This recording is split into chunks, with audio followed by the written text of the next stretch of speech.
Hey, regular listeners. I wanted you to know that in an upcoming episode, the Mr. Steve King has agreed to do an Ask Me Anything episode. I will be inviting listeners to join our live Zoom meeting to ask their questions. Or you can send them in via email or on Instagram and Facebook. I am giving you the first opportunity to get your questions in by sending an email to 515ultraman@gmail.com. That's 515ultraman@gmail.com. And if you need a primer on everything Steve King, I suggest that you go back and listen to the first 3 episodes of the podcast in Season 1. Steve was my guest over these episodes, and we spoke about a variety of topics. Those episodes remain available for free in the 515 Ultra Podcast library, wherever you listen.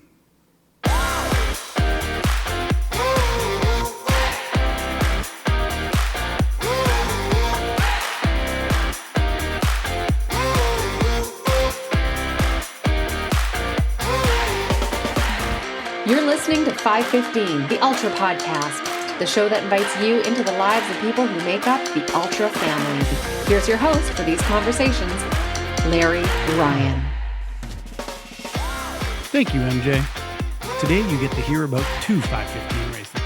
The champions of Australia are here, and so is Van Sanchez from UltraMX with a preview of his non-stop race happening May 31st and June 1st, along with some special guests.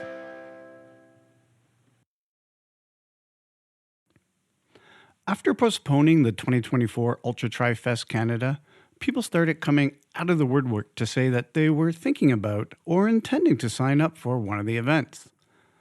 This is the race director's dilemma. You see, athletes, we have to confirm our locations and pay upfront for a number of fees in order to host you at these events. I realize that COVID has created a gun-shy athlete who is wanting to sign up at the last possible minute.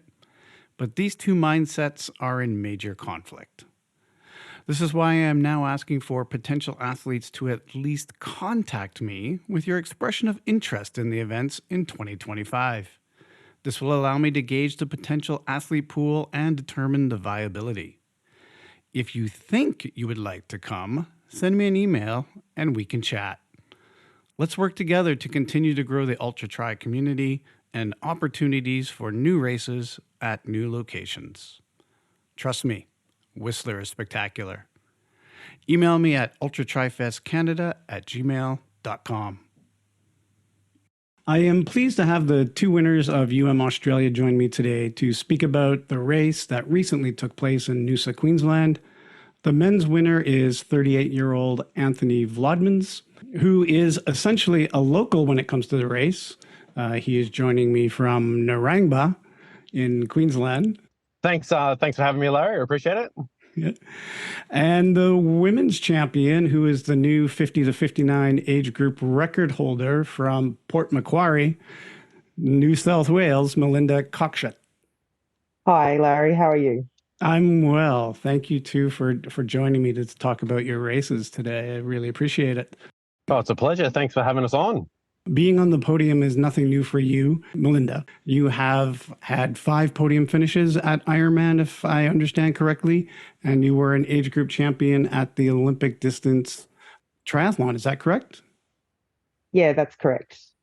So for the 2 of you, I was looking at the results and following along on Facebook very carefully as the race was happening.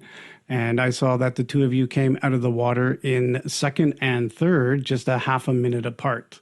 Anthony, you were a 3:06:54, and Melinda, you were a 3:07:21. Next to you after that was Claire Ferguson, 33 minutes later. Both of you led after day 1, which is good. Anthony, you had a 38-minute lead over Tony Goodyear. And Melinda, your lead narrowed down to 19 minutes over your friend, Rebecca Hosch. Did anything stand out in day 1 for either of you? Maybe, Anthony, you go first. Probably the biggest thing was when we found out that the first turning buoy in the swim actually had sailed off into the sunset. And they had to, and they actually had to send a send a boat out to go catch it, which was kind of enjoyable because you're swimming along, you got your Garmin set, and your Garmin yells at you every 500 meters, and you're like, "Where's this boy?" But apart from that, it was a really good swim, and me personally, I was stoked to be sitting where I was in the swim. Like the swim for me is normally get it done and don't leak too much time, and then get it onto the bike. So I was super stoked with the swim. Yeah. And did you end up swimming longer because of that, or did they get it back in place in time?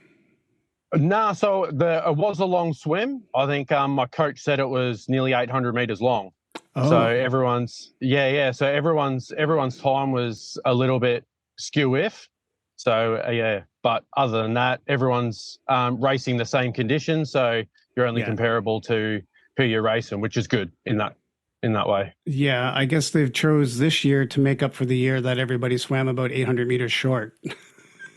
Yeah, it looks like it. But the way they did the course was perfect because it was for fueling options. We did it as it was in a big V with 2K. So you'd swim the 2K, you get back to the starting point, and then fuel up, take a gel, take some water, and then do it again. So in the end, it worked out really well. Mm-hmm. How about for you, Melinda? I know for you, the swim is one of your favorite parts of the triathlon. So were you happy with your swim? Yeah, I was. I came into Ultraman not thinking that I would be competitive in any way, and I didn't really start the swim with that mindset. I started the swim just to be joyful and participating in the event. I knew I'd probably do well just because I can swim, and I have swum ever since I was a baby in the ocean. I actually swam ocean swimming well before I did any pool swimming. I didn't start pool swimming until I was a late teen. So the oceans are very comfortable for me. But I'd done no research on times or anything like that. So I definitely had that day one mindset of participation only, which is probably why you'll notice my transition times are horrendous, just because I ended up coming in and I sat down and I spoke to my crew, and then at the turnaround, I spoke to my crew.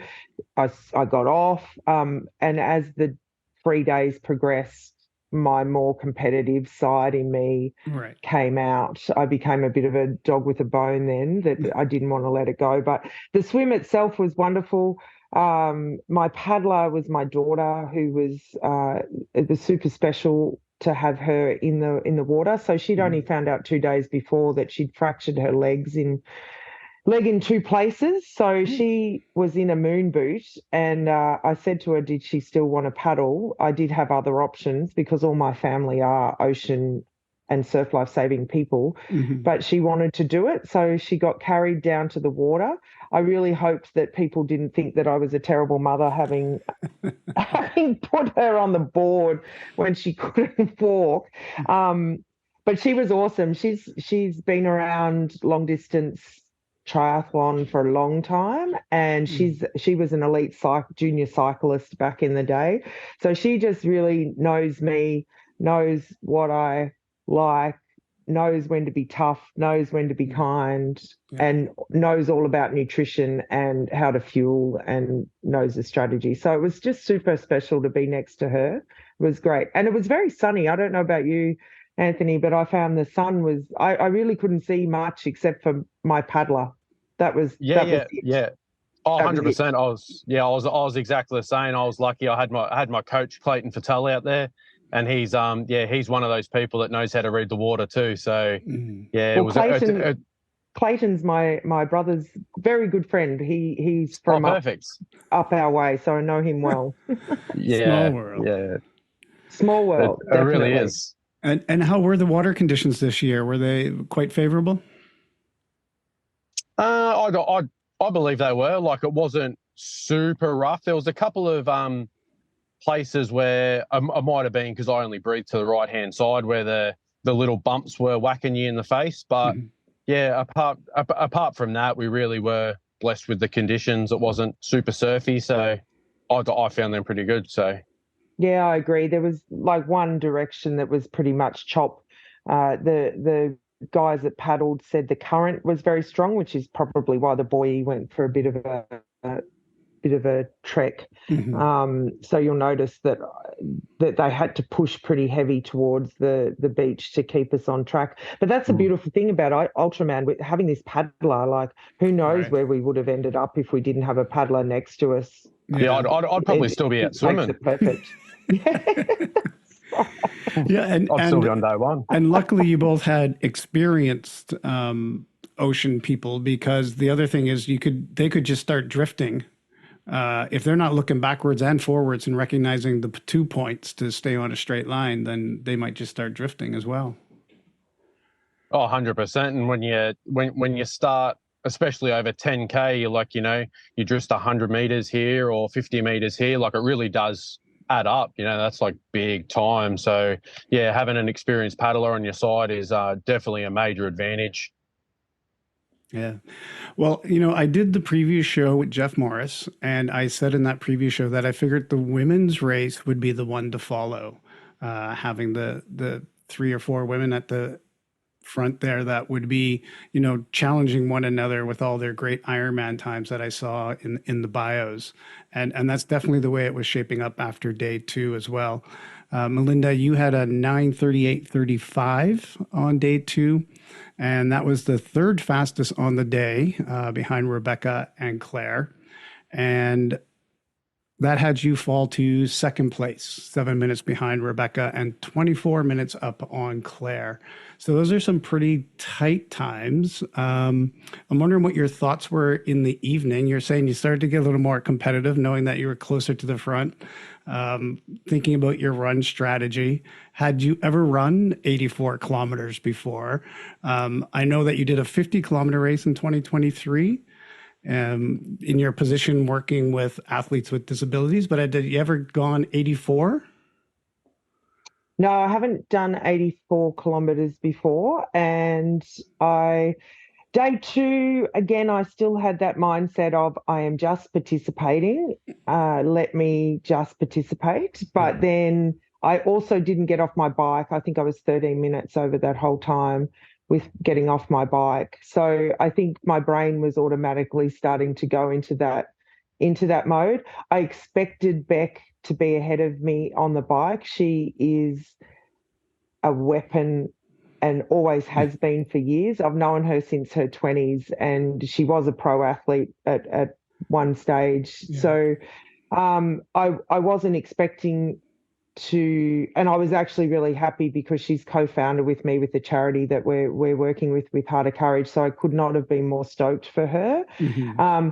And Claire was just fun to be around. Her crew, she had, I don't know, 20 people maybe. So I'd sounds been illegal. Adopted by, well, they had like one major crew, and then they just had all these turquoise hats everywhere. Oh yeah. And I, with about 60 kilometers to go, we'd been changing in and out depending if we'd stopped or not. Mm-hmm. And with about 60K to go, we were going through some hills, and I was like, oh, she looks actually pretty busted. So I might have a bit of a go coming up on her on the hills. So came up behind her, passed her, said, hey, and then within 5 minutes, it was not very long, she just beasted past me, like full time trial, full competitive.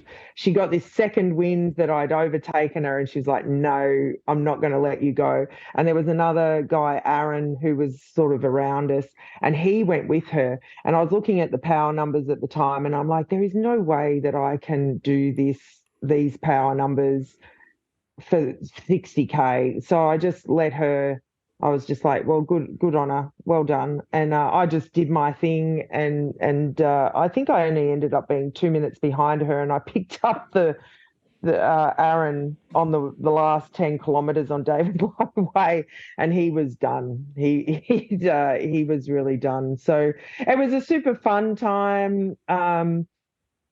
Amazing that 275 kilometers and you don't feel it. Like I just had a really good time out there.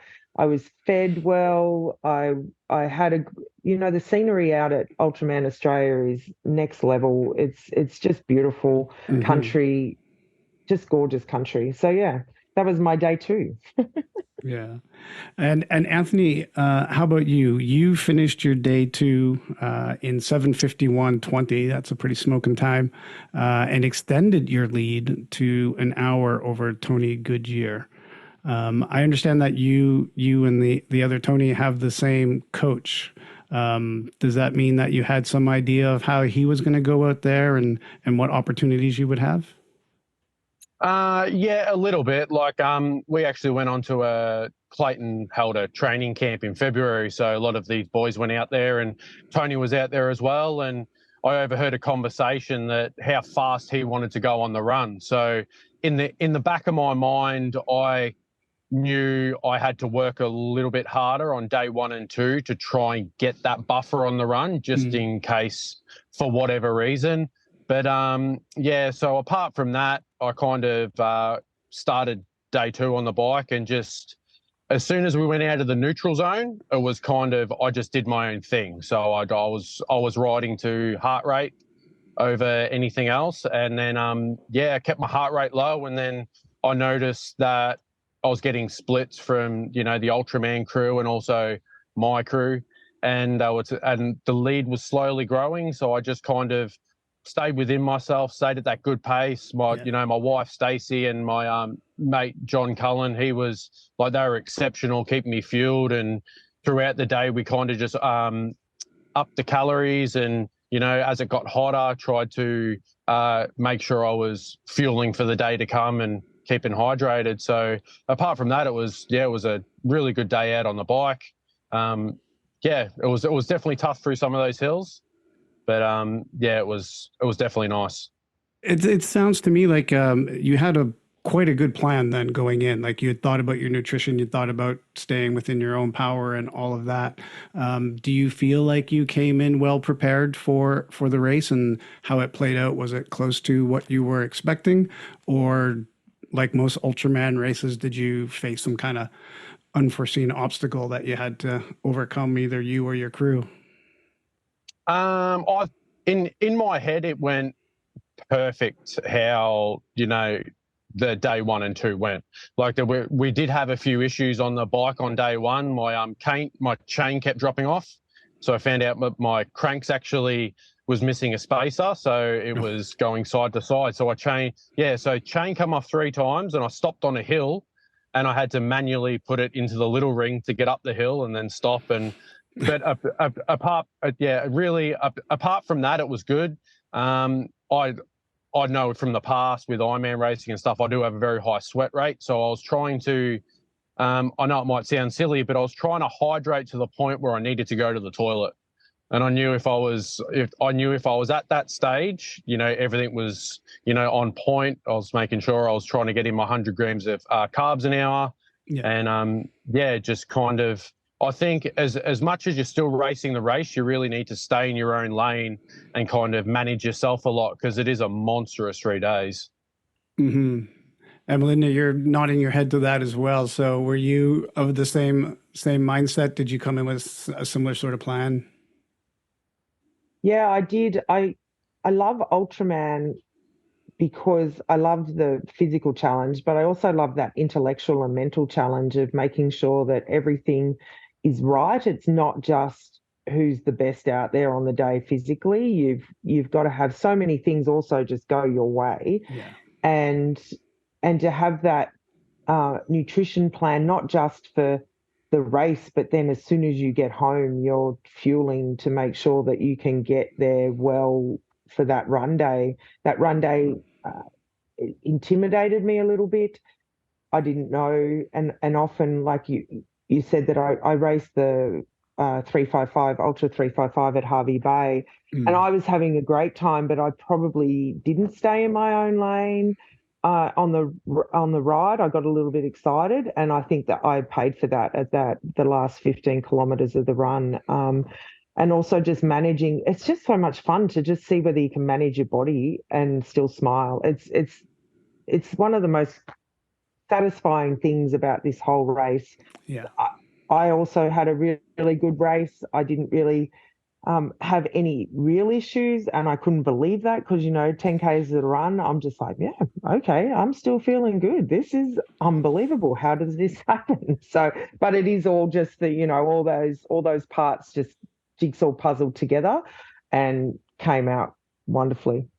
Yeah, yeah. And you were saying that you did your 50K at the 355, but as I mentioned coming into this question, you also did another 50K when you're working with one of your athletes with disabilities as part of your Heart of Courage Foundation. Can you tell me a little bit more about the Heart of Courage, and what it is that you guys are trying to do with that? So the Heart of Courage, I think it's been going, probably bubbling away in my head for quite a while. I'm very much into making community really strong. So we've had some pretty tough times with my daughter. She got cancer when she was 4, and we had to leave Port Macquarie and go and live in Sydney in a charity house for 8 months as she was getting treated. And so even back, that was 16 years ago. And I always think that if you have a strong community and a strong support, you can help handle those situations a lot better. And also, if you fit healthy and well, you build resilience, you build strength, all those things. So the Heart of Courage project is about running events in a community. It's about encouraging people to be a heart of, take courage and sign up to an event. So for me, because I'd done Ironman, I suppose for me, this Heart of Courage was the Ultraman, and I wanted to lead by example. Same with Beck. We'd never done anything like this, and we wanted to show people that you can be intimidated, but if you just plan and process and have support, you can do things. And then that's all raising money for regional cancer programs and services. So, we've often got to travel to the city to get any treatments, which means you lose community, you lose your family, you lose your support network. So if we can have most of the services here in our towns, then we're going to be better for it, and we're going to be able to treat, get through whatever cancer journey you're going through. So we've got those angles. Also, our First Nations people, our Indigenous people of Australia, they have I think it's 25% less chance of coming through cancer. So we really want to try to make that a more equal playing field across all Australians. So we'll be doing 50% of it. Any of the funds that we raise will go to culturally sensitive cancer programs and services, again, in regions. So we really want to just focus on regions, have a good time. Our aim was to raise 100 grand. It's a very new charity. We only started it last year. We want to raise 100 grand for the Port Macquarie Hastings region, and it's great to say that we're up to 75,000 now. So we're hoping that we'll get to that 100,000 by the middle of the year. Well, I do have a lot of listeners in Australia for the podcast, so I will put the links to the Heart of Courage in my show notes, and I'll send me the direct link to where to donate and how to donate, and I'll make sure that that's in there for people that are listening. That's great, and anyone around the world can donate. Of course, yeah. I'm sure everyone probably has similar stories that their regional areas in whatever country don't have the services and programs that the cities do.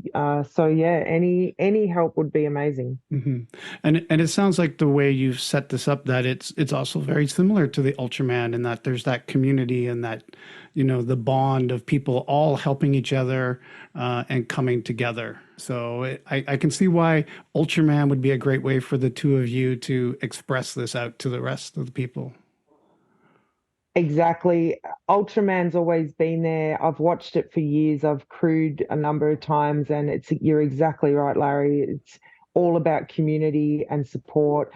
There's nothing like it in the world to have such a unique experience where your crew and your family or friends can actually watch you race minute by minute and help you problem solve as you race. And it's just super special time. So definitely values align.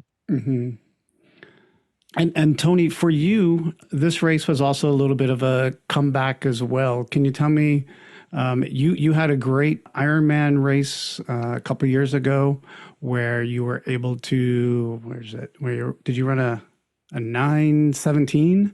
Yeah, 9:17. 9:17, and you were like starting to get ready to go to Kona.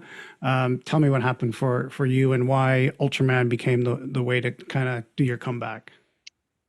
Yeah, so it was pretty much my Kona year, and just started working with Clayton, and we were building into Cairns, and fight and fit, and in the back of your mind, you always want to, for me, I'd like to go under 9 hours for an Ironman. So that was the goal at that race, and had a good swim out on the bike, and we were 150k into the bike, and a car turned through the bike course and hit me. So that was so that was my race done. And it was pretty much, it was tough times after that, just being injured, and I didn't all that work and preparation, and really just the sacrifice on the family, because my little girl, she was our youngest, she was only 6 months old. So, and it definitely was tough. So we kind of worked through that and kind of pretty much gave up on triathlon. And then it comes down to one of those things for us athletes, we like to train and get stuff done. Like, that's our outlet, and I didn't have my outlet at that point. So, things around home, you're always grumpy, you're always tired. You get to that point of, why me? And then my wife basically said, why don't you just go to gym, just do anything? So, and then so I got back into a little bit of training when I could, and Ultraman popped up, and I'm like, oh, well, I'll just put my name in the ring. And if I get an entry, it's meant to be. Because sometimes in life, you really just got to roll with that. And I got my entry. And for me, Ultraman was that finish line I never got. So it was, and it was a really special to have my family there and my crew along for that journey, not only on the race, but also leading into it. Everyone was really behind me, and it was definitely an emotional time. But I'm really glad that I got to do that with the Ultraman crew and everyone there, the tribe of 2024. Yeah. And I'm sure it was probably more special having them part of the crew rather than just what they would have done, which is watch you in Kona and wait for you on the hot corner and at the finish line and stuff like that. That's what makes the Ultraman so much more special, I think, than a lot of the Ironman races. You probably know the story of Shane Duffy from last year at the Ultraman Australia, where he got hit by the car. Like a day or two before the race. But he was lucky enough to have Gail Locks tape them back together. I understand she played a bit of a role in your race this year as well. Oh, Gail, she is a superstar. She really is. Like, after each day, you'd go in there and she'd be instantly onto you. And I guess that's one of the advantages of coming in earlier on. She gets to spend a little bit of time, but there was always she's very good at pinpointing the spots that you use on each day, which was amazing. Like, when you're in the TT position, she isolates those points, and she was really good. And I told her about my knee, and she goes, oh, we'll do this, we'll play around with this, and taped it up. But definitely, if it wasn't for Gail, I would have been a lot more beat up each day. Oh, it's good to know that she's helping you guys out, not just Shane. Rock star. No, definitely a rock star. Yeah, she's onto it. 100%. Well, let's move on to your guys' day 3. Tony, you were able to cross the finish line on day 3, finishing your double marathon in a time of 6:52. That's pretty fantastic. You were second over the line, I believe, for that day. Were you ever worried that the other Tony was going to start to increase that gap and run away from you during the run? Or were you always close enough that you knew, okay, well, and if he hasn't gotten away from me now, I can make it and still hold my lead?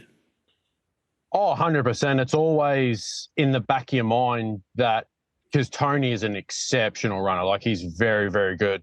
And when he took off, like, literally from the get-go, he was gone. And I tried to stay in my lane. I'm like, I'll run the first marathon at like that 5-minute pace, and then we'll adjust it there. And then at the turnaround, I think he was, 20 minutes ahead. Yeah. So I was kind of like, okay, I'll hold this, and then we'll see what happens. And yeah, we both slowed down a little bit, but yeah, it is definitely in the back of your mind, especially with the course changes and those hills that they snuck in there. It was definitely an unknown, and yeah, there were some dark times on the way back. I was very happy that I had that buffer that I did, because once I got to like that 60K mark, and the quads blew up, and the crew was all hands on deck, really just trying to drag me through. So yeah, turned out all right in the end. Could have been a lot worse, but yeah, it was good. Yeah. And in the end, you did, I think it was win by over 30 minutes in a total time of 22 hours, 27 minutes, and 12 seconds. So congratulations on your victory. Thank you so much. Like it's always good when a plan comes together, but you know, as you know, it is definitely a team sport, and my coach Clayton got me super fit. Like he got me to the best shape I've ever been in. My crew, I had Stacey, my wife, my mate Jono, and then the runners I had, I was very lucky. I got two boys that Mitch and Dave. They are prepping for a marathon, and Colin Noble, who's actually doing the 777 marathon. So 7 marathons, 7 days, 7 states. Okay. So they so they were super fit, and they really, you know, they did their job on that day 3, really helping me out and getting me home. So yeah. And were they able to also distract you from that pain when things were blowing up? And were they able to keep that encouragement going for you while you're out there running? Yeah, 100%. Like they were, they're very good at distracting. Like, oh, I wonder what the kids are doing now, and all those kind of little things. And it's really good to have that distraction. Like I think at one point I was running along and Dave was talking, and all of a sudden you start getting emotional, and he's like, "Oh, what's wrong?" I said, "I just need to see my wife." And then so we had to flip it to like, "Oh, what's the footy doing? Oh, I wonder what the boys are doing." So he's flipping it there. But yeah, the crew was definitely good at digging me out of a few holes, especially in that back end. Oh yeah, that's great. It's great they have the crew that can recognize that and help you out with it. Melinda, go ahead. I was just going to say, I've my crew has been friends for a very, very long time. So they know what buttons to push. Like one of them was my groomsman, and like it's just it's always good to have that close knit group with you. Mm-hmm. And then they're used to seeing you puke as well, in case that happens. yeah, exactly. They've seen all the bad stuff. So there's definitely no shame. Yeah. Melinda, for you, things were pretty tight as well going into that run. I'm wondering how the day unfolded for you. I saw, according to the Times, Rebecca had a longish run, so at some point you must have felt good about your separation from her. But how often were you and Claire seeing each other, or how long were you guys together? So I took day 3. I was actually quite internally scared of the run.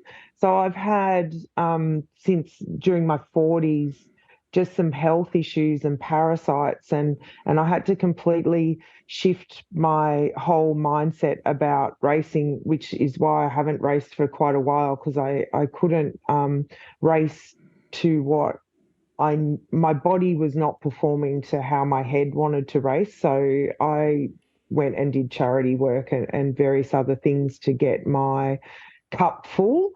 And so I started the run day just wanting to have a good run, and I really didn't care about anyone else. And I ran it super, super conservatively, because I was just like, I just want to be able to finish a run and not be done. So I started out the first 21 kilometres. I know from the Times it looks like we were going stride for stride, but Beck and I talked the first 21 so much that our paces were like, are we really needed? We just talked and talked and talked and talked and talked. And So that first 21, we were just reflecting on where we are, what we're doing.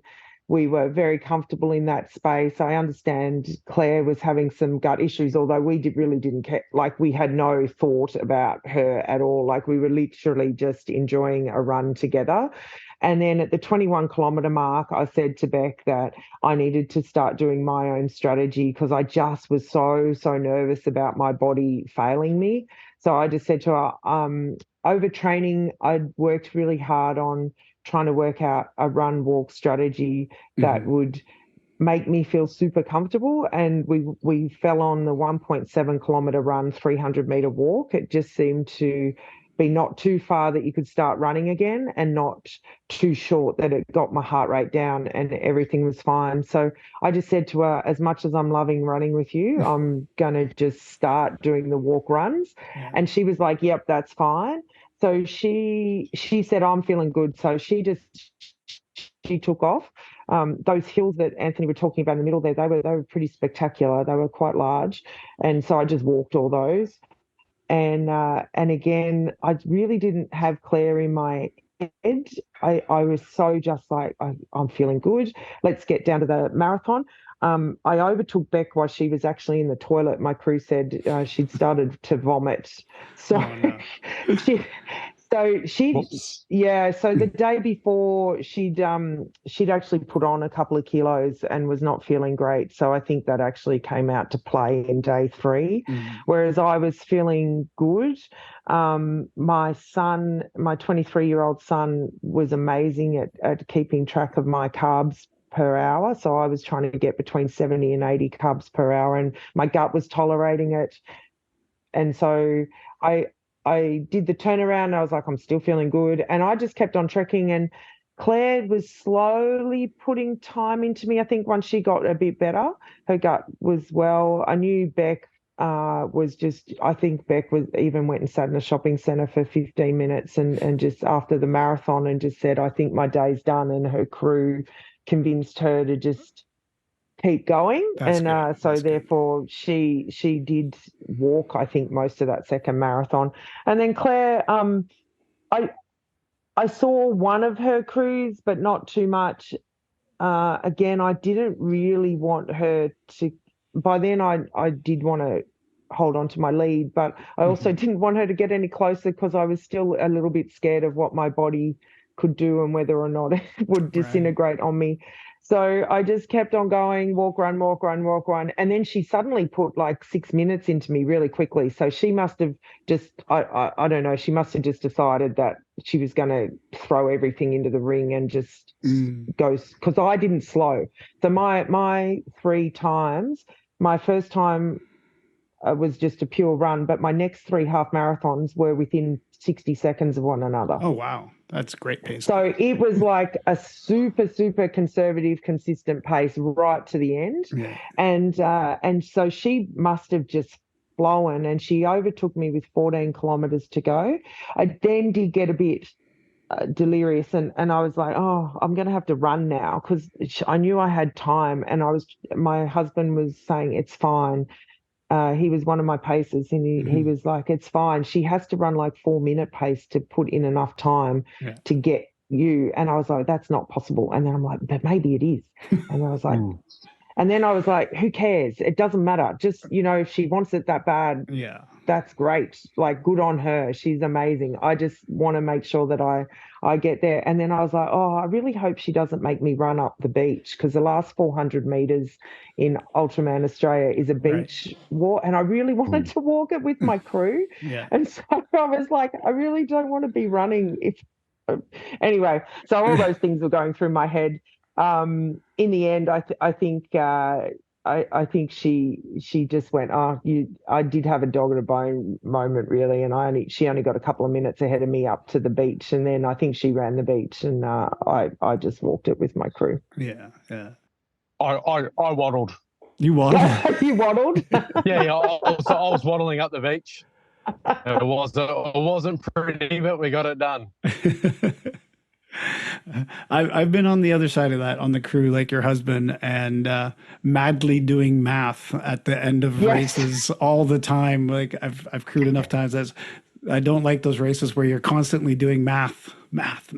Yes. Not so much to whether or not you're going to hold the lead, but what's the math to actually getting to the finish line and making it? Yes. I've been on crews where we've been doing that math too, and it gets a little stressful. So it does get stressful, doesn't it? And I'm the same. I've been on crew that have been up the front, as well as, we're chasing cut-off times, yeah, and making sure that we manage and being super positive to the athlete, whereas inside the car it's all hands on deck as you're trying to work out your time. So like I can't believe, like I reflect on it and think, I probably could have gone a lot faster, but then again, maybe going that little bit faster would have tipped me over, and then I wouldn't have gone that fast. So it's a bit of that unknown. I had a really good race over those 3 days, and I'm really proud of what I did.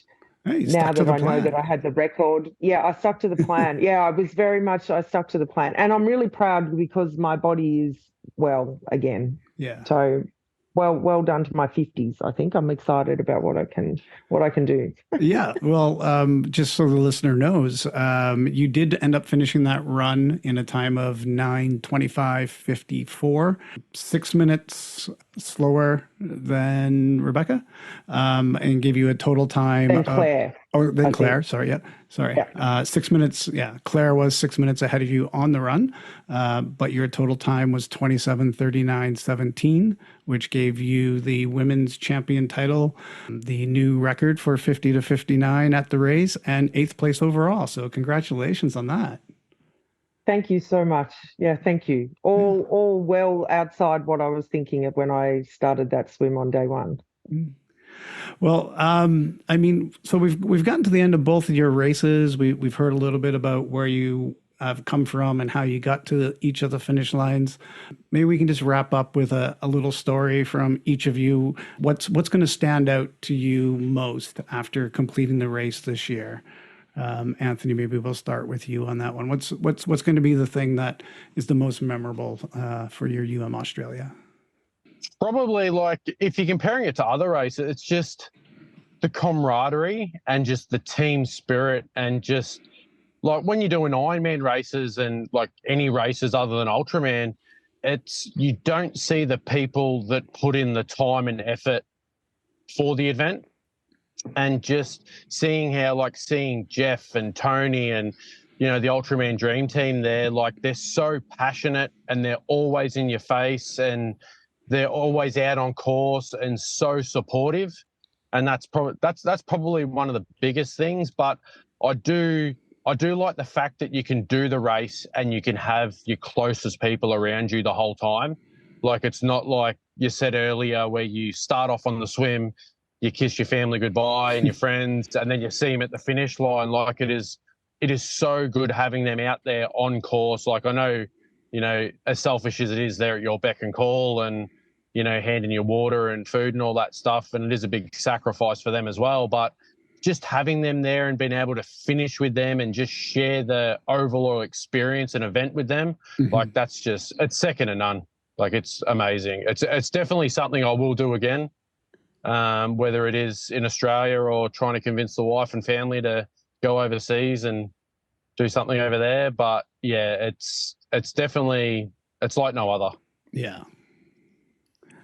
Yeah, I agree. It's I loved the whole journey because of community. So not just within the Ultraman family, but the ladies that had come before me. I know quite a few of the previous winners and previous participants in Ultraman Australia, as well as a few overseas races, and they are all so willing to talk to you and to give you guidance and support. And then the race enabled me just to think about all the people that have helped me as I did laps at Flynn's Beach, or I went out and cycled or swim, run. So for me, Ultraman is all about community, and everyone felt like they were on my journey, which is so special and something that I'll treasure forever. Was the best experience. I didn't actually know going in whether or not I would enjoy it as much, because I love crew. I love crewing. It's so much fun to crew those 3 days. And I wondered when I started this as an athlete whether or not it would all just be too hard and too intense for me, and I wouldn't get what I got out of crewing. But they're equal. They're different, but they're equal. So very, very grateful for the experience. Yeah.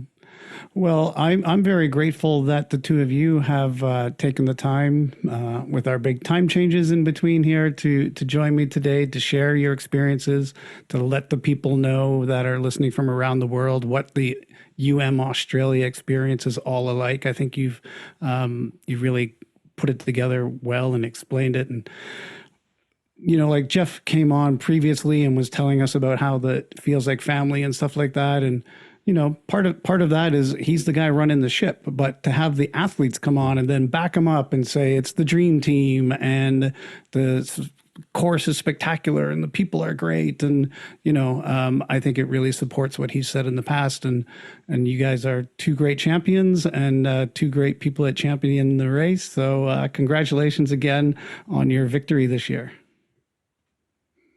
Thank you very much. Thank you. Yeah, thank you so much, Larry. And it's definitely a pleasure being able to share our experiences of the race. So they are, it's lots of fun, really, to be honest. Yeah. And the whole point of this is just for people to hear these stories and get inspired to go out and do it themselves. And the way you guys have explained it, I think you've probably just inspired a few more people to go out and try the 5:15 distance. Absolutely do it. No regrets. Oh, 100%. And like I think while the distances are very daunting, like it's definitely someone like anyone can eventually have a crack at. Like it's, like I said, it is a bit daunting, but you go out there and it really is, at some point you just think about like a 3-day training camp. Yeah. And then you got all your and you got your family and friends around there, and they're always helping out. So definitely try it. Yeah. Great. Thank you guys very much. Thanks, Larry. Hey, don't press stop yet. This episode is not done. I want you to stay tuned to hear about the next 5:15 race happening in the world. It's the UltraMX Nonstop in Mexico. That's coming up right after this. Hello, listener. I want to remind you to check out my new Ultra Tri-Fest coming to Whistler, British Columbia in August 2025. It has 5 racing formats to choose from, and the feature event will be the new Ultra 515 Worldwide Championships, in which racers from every 515 race in the world may attend. Get all the details at ultratrifestcanada.com, and feel free to contact me personally with any questions. Next up on the podcast, we are joined by one of my good friends who's probably the most visited person on the podcast. He's the race director for UltraMX and UltraMX Nonstop. There is another UltraMX Nonstop coming up on May 31st and June 1st. So this man has stopped by to tell us all about the race and the people that will be attending this year. You probably know him as the youngest person ever to finish an Ultraman distance race, although he's not that young anymore. Welcome back to the podcast, Van Sanchez. Hey, thank you so much for the invitation, Larry. And it's a pleasure to be here with you again. Yeah, thank you so much for coming. I understand that your race this year has 12 participants. So we want to hear all about the people that are coming and all about your race. Maybe we can start off with a little bit of the race details again, because you've pioneered this idea of doing the, like a 5:15 distance race isn't hard enough on its own, but you decided that you've come up with this format of doing it nonstop. So you got 36 hours to get to the finish line. Tell us about your race a little bit and where it's at. Well, Larry, the race is totally and completely different, between the 3 days classic and this one nonstop. The main thing is the course for the race. Yeah. In this occasion, we have a 25 meters pool for the swim, for 10K, and 1.1 kilometers 1 kilometer for the bike on a loop. And that's completely different between the Ultraman Classic and this non-stop race. No, all is exactly in the middle of Zacatecas in the park, and the athletes need create the loop for the race, create the roads for the race with all the people around the crews, around the organization. And for me, have this opportunity to organize again the race, Larry. For me, it's important. It's very important. And for all the people who is involved on the race, it's more important too, because this is completely different.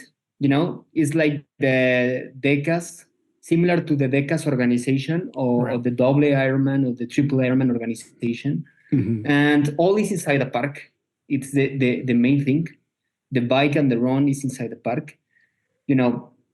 All is completely different, because on the 3-day classic you need the crew behind you on the driving on the car. You need all your stuff, all your family, your friends cheering you, and it's normally it's complicated for all the people, but in this location on the park will be easier for the crew, not for the athletes, because you need to finish the 520 loops for the bike and the 84 loops for the run. Right. That's the main thing. Yeah. So they're still doing the distance. So for them, it's not that much easier. For the crew, they get to hang out with all the other crews. They get to cheer and see you on a regular time frame. So yeah, I guess for them, it's quite the party atmosphere. Yeah, it is. For the crews, we have 2 days of in the park, chilling, not exactly chilling, but try to enjoying, the heat, the sun, the flowers, the sky, everything. Yeah. But for the athletes, it's completely, it's all about the mind, like in all the endurance sports, but this time it's completely different. This is the shortest course for this race. 1 kilometer. That's all, Larry. That's that'll be challenging the mind of the athlete to just do that same loop over and over again. Yeah, it is. But normally these kind of courses help because all is controlled, The possibility of one accident is 0. And this is better for us, for the organization, and obviously for the crews and the athletes. This year we have 12. It's not too much, but it's a lot too. Yeah. What year is this for running the nonstop? How many nonstops have you run? This is the 5. 5. This year we try to change some things, because now we move the race to Zacatecas, is the main city, right? Not in Fresnillo. This is one of the most important things, no? And well, the main thing is for me the organization. Normally it's complicated to organize the 3 days race, but this time it's 2 nights without sleep, and that's hard for everything. That's very, very hard for everything. Yeah. And well, we try to offer the best for all the athletes, Larry. That's the main thing. Yeah. Now I'm looking at the roster for your race. Looking at it, it looks like a majority of the people have either done a nonstop race with you previously or have done the classic UltraMX 515 in the past. Let's start going through the roster a little bit, and you can just tell us maybe the ones that are coming back, how many times they've been around, or other races they might have done, because I know there's some different races in there that they've qualified with or have done in the past as well.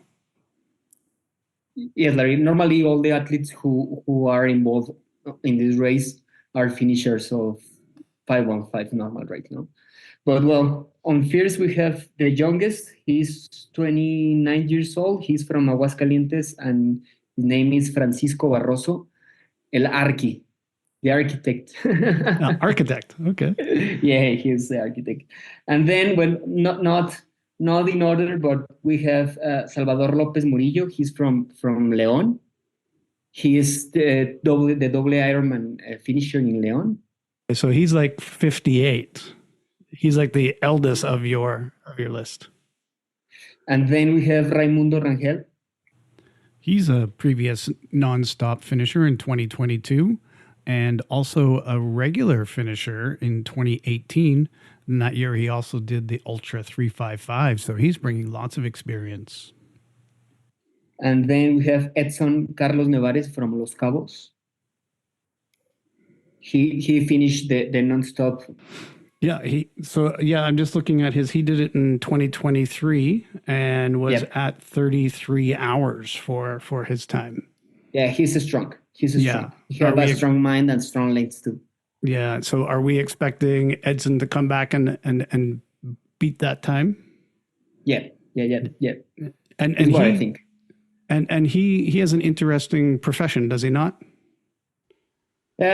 He's like a golf coach or something like that. Golf pro? Exactly. Golf pro? Yeah. It is. It is. Very, very different. Yeah, but he's used to using his mind in sport then. Yeah. And then we have Ivan Carrasco from Mexico City. He's doctor. We have experience. He's UltraMX finisher. We have Daniel Alberto Cruz. He's from Mexico City too. I see that he's a previous finisher of the UltraMX in 2019, as well as finishing Ironman Cozumel a couple times and some 70.3s. Another veteran to the race. Then we have Brad Allen Max from St. Vincent Islands.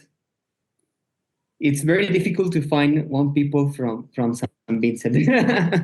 I know how much people are in the world, but well, we have one. And is then he the only person coming? He's the only person coming from outside of Mexico for the race. Yes, it is. Yeah. It is. And he has experience doing the race last year. Is that correct? Yeah, and he's a very, very, very good ultra runner, Larry. He has many experience in the different kind of ultra and endurance and adventure races. Yeah, so, and I remember he's like action man. Yeah, he's a big bodybuilder. Yeah.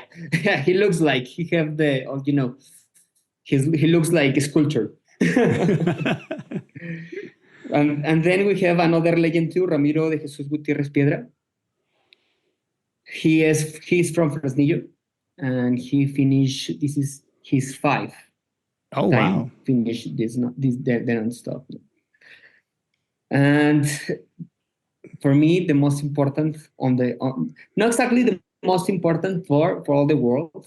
For all the world, the most important is Emma, because in the world, just only two women, Larry. Yeah. Finished this race in all the story. Can you imagine that? Only two women in the world. Yeah. And we have Emma with us today to introduce herself. So Emma, please jump in here. It's nice to see you again. Okay. Last saw you up in Penticton when Van was crewing for you at Ultraman Canada. Tell me a little bit about how it's been going and introduce yourself to the audience so that they understand your ultra background, because you've got quite a few races that you've attended and a few you've finished.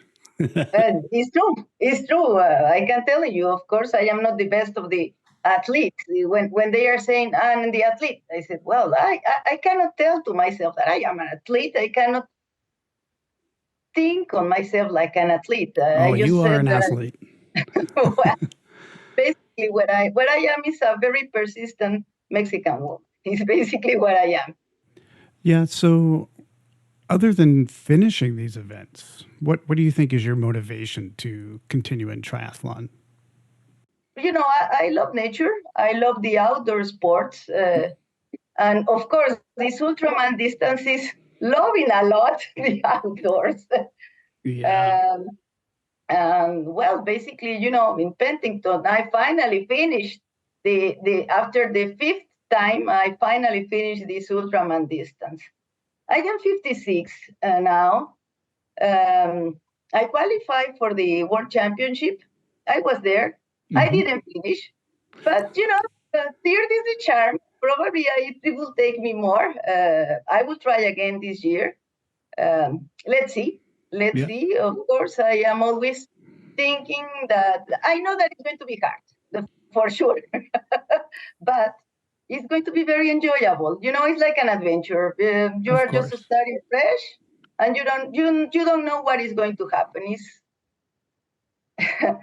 Well, it's always a surprise when Van says, "Oh, it's a very repetitive, and you will need something."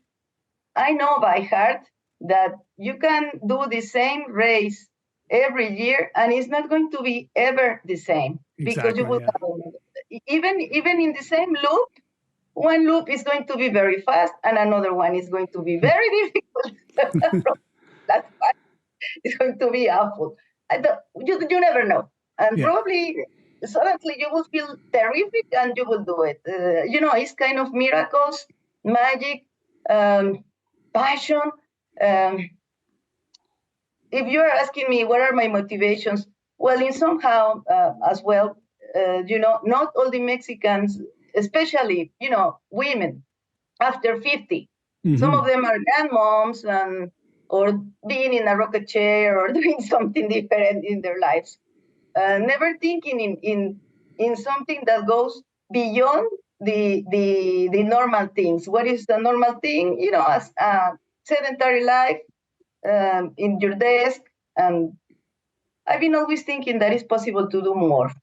And if you are going to ask me, if I can see 10 years in the future, and I am still picturing myself doing the same strange things. That's great. Yeah. Why not?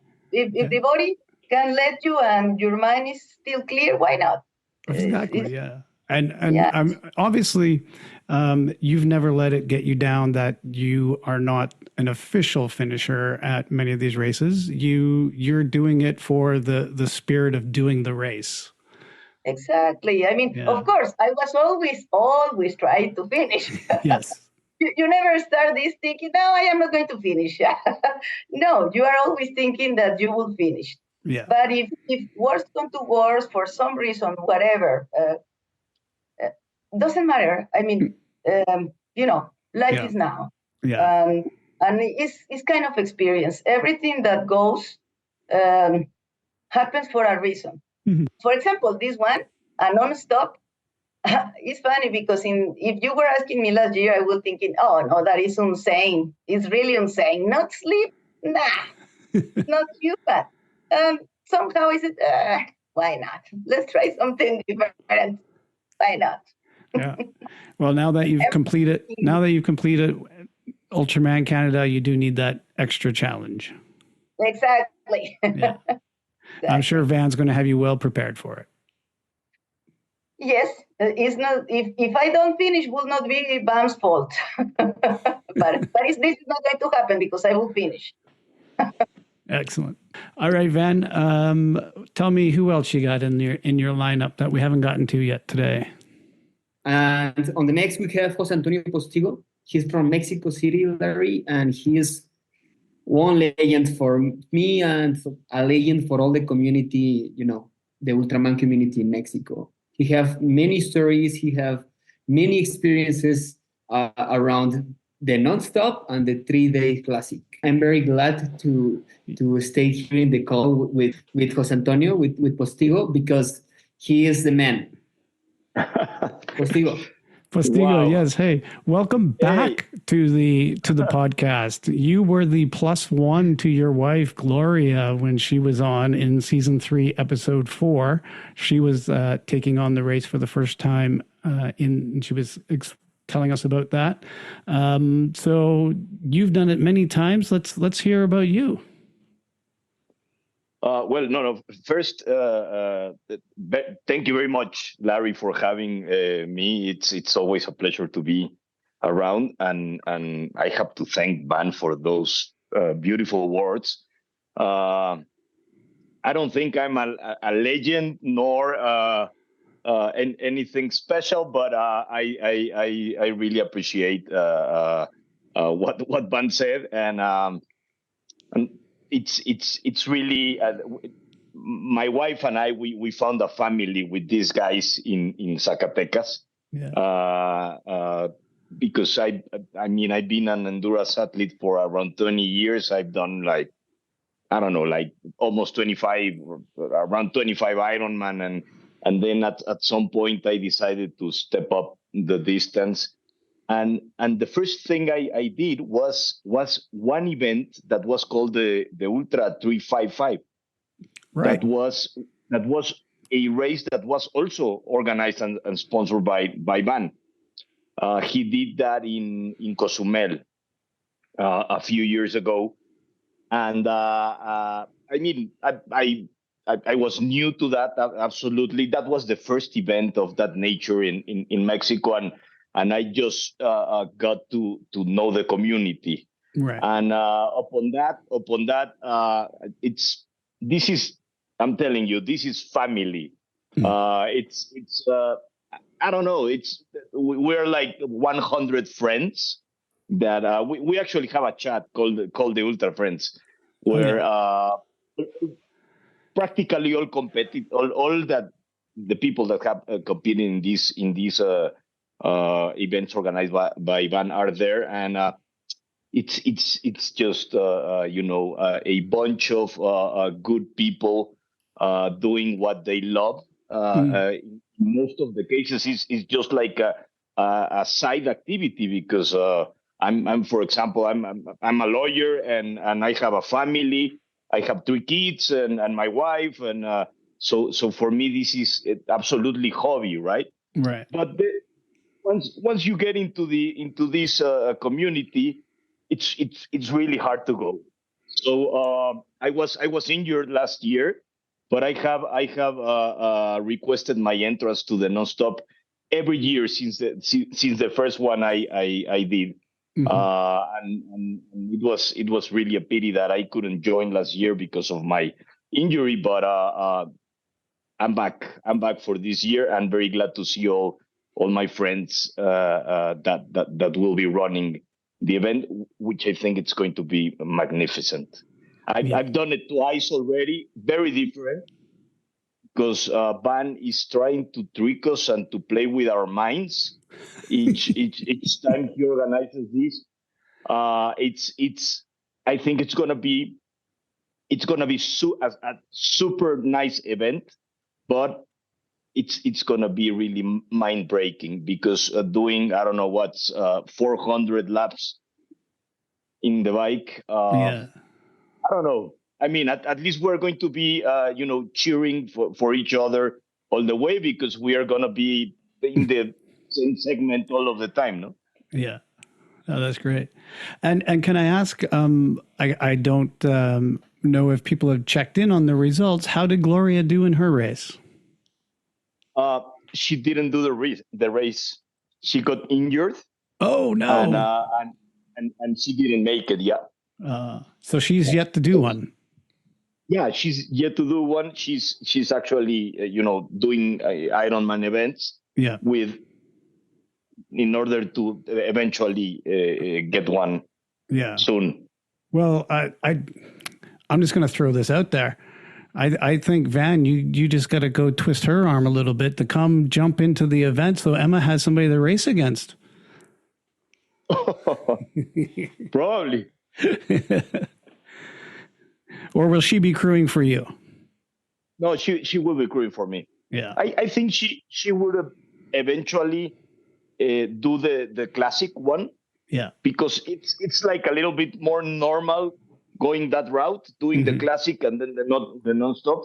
I don't know if you throw someone without experience, the nonstop probably wouldn't be the best of the ideas, no? No, probably not.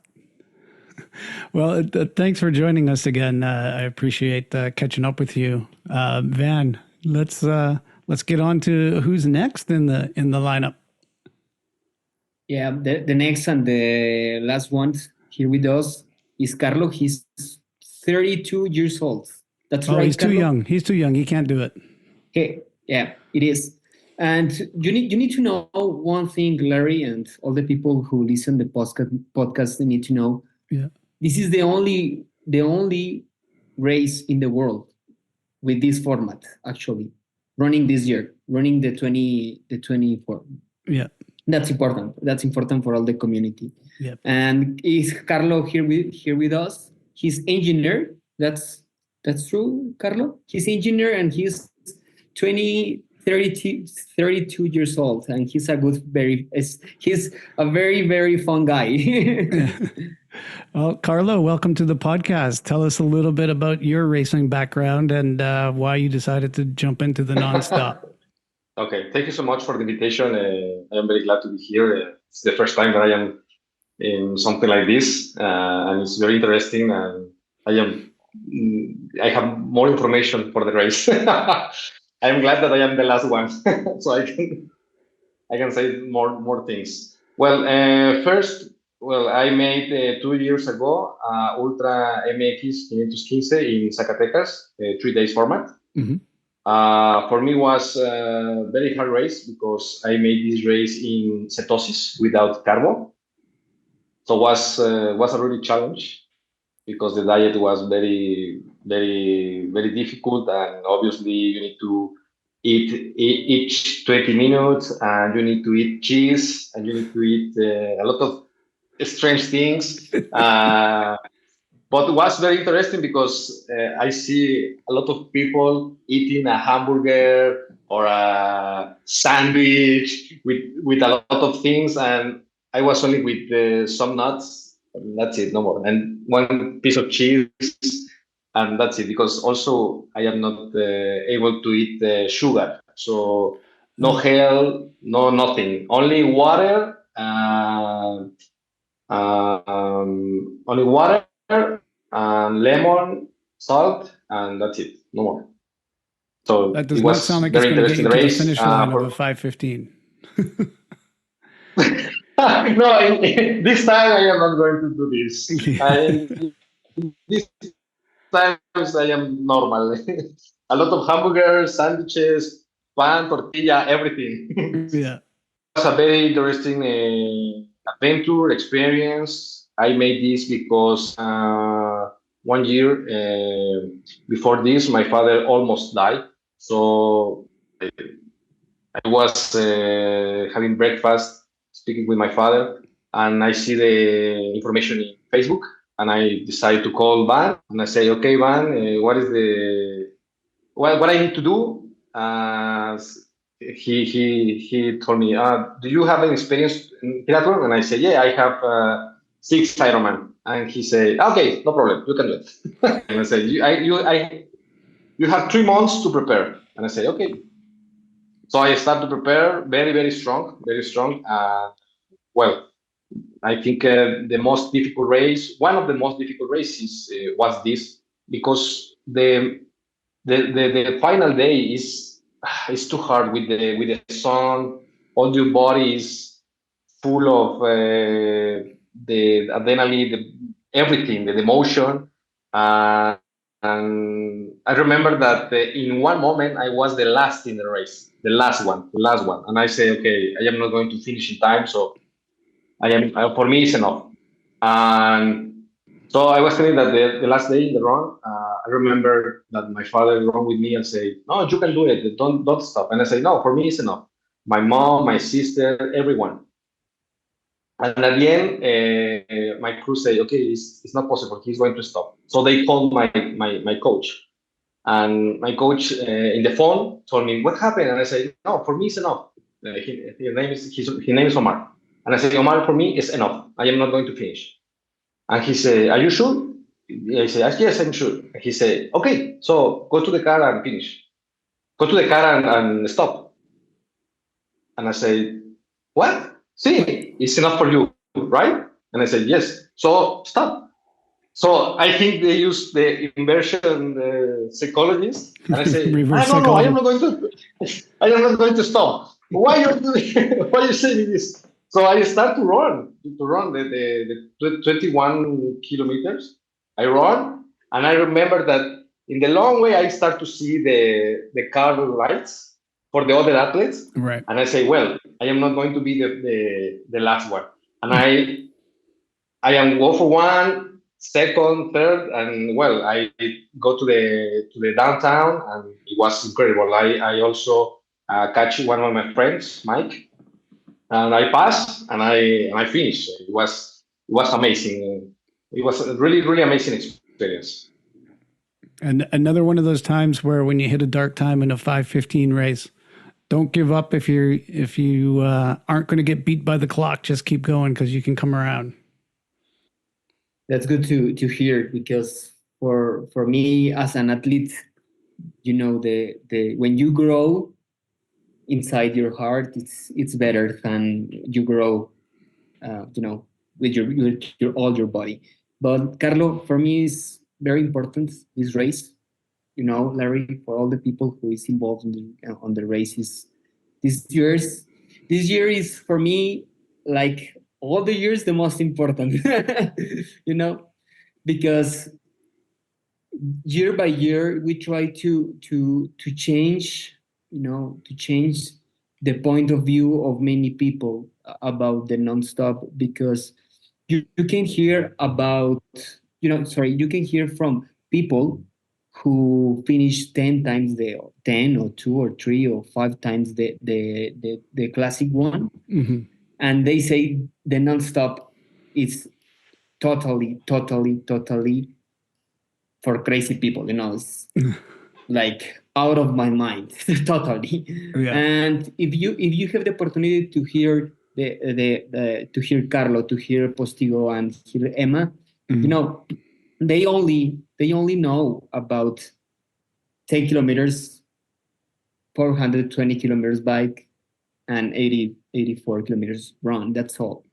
And that's Ultraman. That's Ultraman in all the things in the life.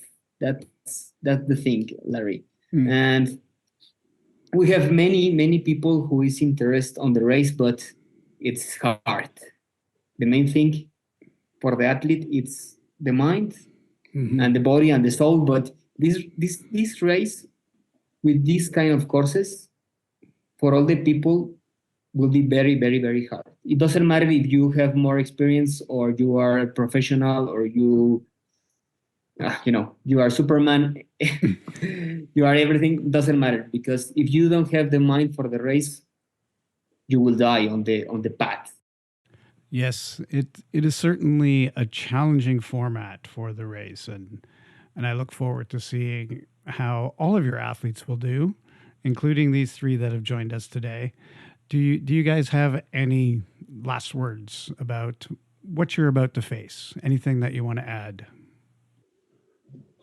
Well, let me tell you something that is important to share. I am scared. Yes, this is something that you cannot deny. Yeah. And you have kind of the feelings that says, "Oh, okay," but it's always that. It's always the same thing. When you are just starting something, you always have that feeling that you don't know if you will be able to accomplish it. If that big thing that is going to be in your mind, yeah, sometimes you feel scared, but as well you feel confident that you will have the enough inside of you to complete. I mean, it's that kind of mixed feelings is something interesting. It helps you to grow like person. And I can telling you this because I am not that young. I've been living a lot. I can tell you a lot. Carlos says something interesting. You will learn about yourself in every single time that you challenge your mind and your body. It's basically a step for growing, to do more. Mm-hmm. I just want to comment on something that because your podcast is very popular, and a lot of people that, I mean, within the small community of people that do 5:15 events,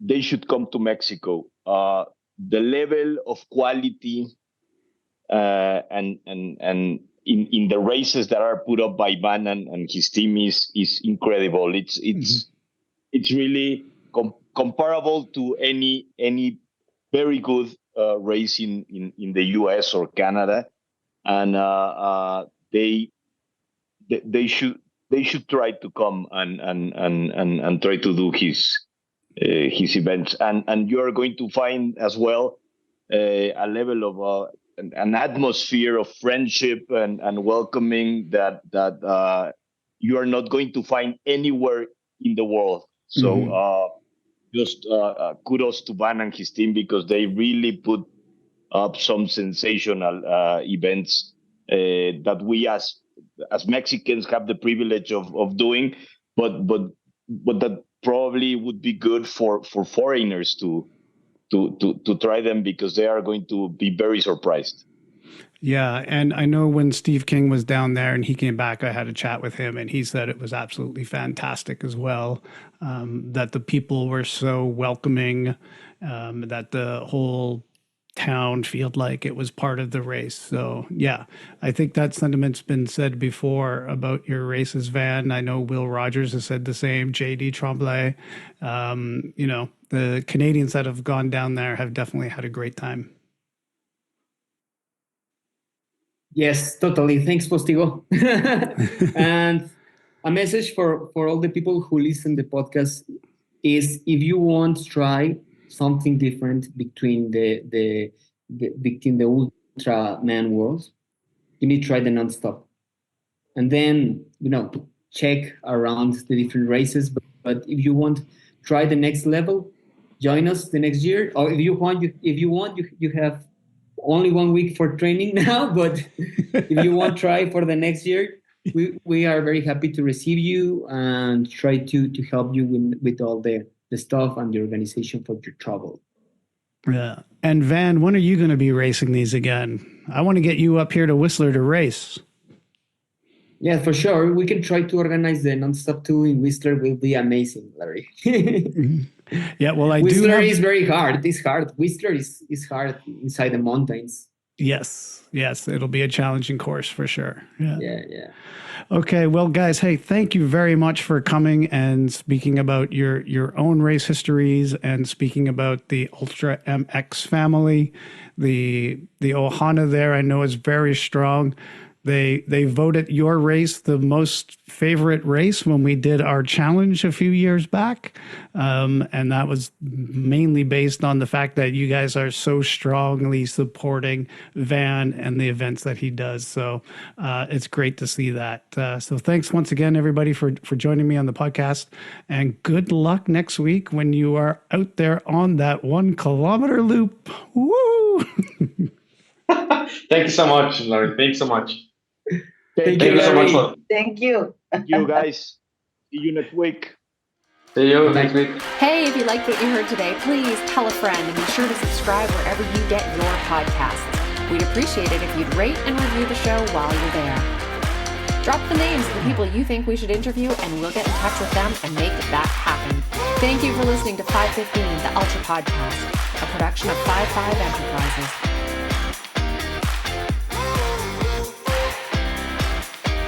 Now really, go subscribe now before you forget.